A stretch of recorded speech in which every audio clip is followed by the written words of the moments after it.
ăn đấy. Cứ động được kia.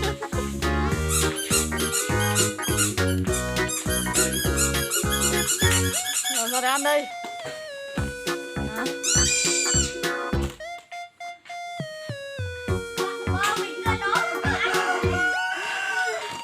Rồi bỏ cái cưa ra. Cưa.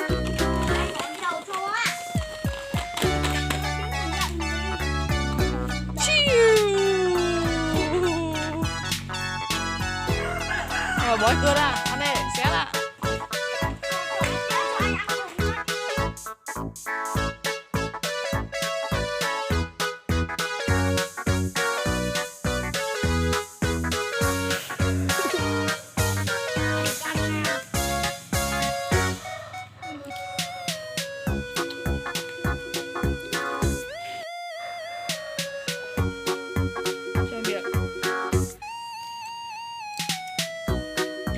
Đây cũng rồi miệng luôn.